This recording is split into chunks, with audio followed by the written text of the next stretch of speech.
Okay, well, I have with me now George Dodd from Kyndryl, and he's just been on stage for a fireside chat. So, George, it's good to meet you. Likewise. And good to have you with us. Could you just explain your role and a little bit about Kyndryl? Sure, yeah. So, my name's George Dodd. I, recently joined Kyndryl. I'm responsible for business development of our sustainability services for North America. So, kind of have a broad remit to help us help our clients decarbonize. Working on kind of our IET infrastructure, which is kind of the history of our company, but also kind of bringing some consulting into the mix as well. Yeah, cool. And the fireside chat, could you just summarize a couple of the key points from that, please? Sure, yeah. So, we spoke about sustainable IT infrastructure. So kind of an interesting topic, right? Because one, I think we all know that IT infrastructure is critical to kind of our way of living these days, but also is, uniquely exposed to climate risks, has unique exposures, resiliency risks, but also, can contribute to a lot of the solutions around resiliency, around the energy transition. So, kind of the give and take of IT infrastructure and how really, it's really one of the biggest opportunities we have to kind of, really supercharge the energy transition. Yeah. And lead. A little extra question that I hadn't planned. How does Kyndryl offer solutions in that area? Sure. So, just to give a little backstory, the company was spun out of IBM with the infrastructure management team back in, became a separate company in 2021.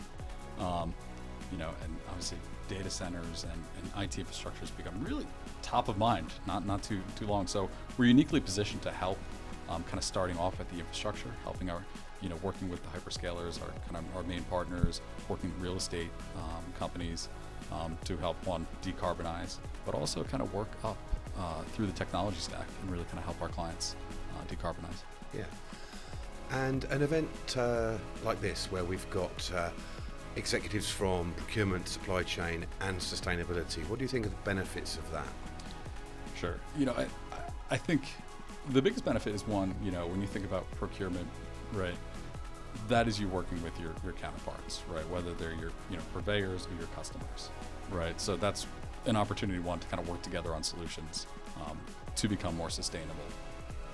Similarly, supply chain risks are really one of the biggest concerns I have around, the climate change and around energy transition. So you kind of bring those folks together, and it's an opportunity, one, to really foment collaboration and the exchange of ideas, right? Because no one's going to solve this by themselves, right? So kind of exchanging notes, talk about what you're working on. I think sustainability is inherently, maybe not as competitive of a space, but more of a collaborative. What are you working on? How can we work together? What can we do? And that's kind of a really kind of exciting part of bringing sustainability, procurement, supply chain together. Yeah, great, thank you. And finally, what are you hoping to get out of this event yourself? Sure. One opportunity is to kind of meet some of the folks who are working some things that maybe I never heard of, right? Because this is such a rapidly evolving space where, you kind of challenge conventional thinking. Even within our own firm, talking to some of our folks who are, mainframe experts, right? I think most of us in this space probably thought, oh, mainframes are going away, mainframes are dead.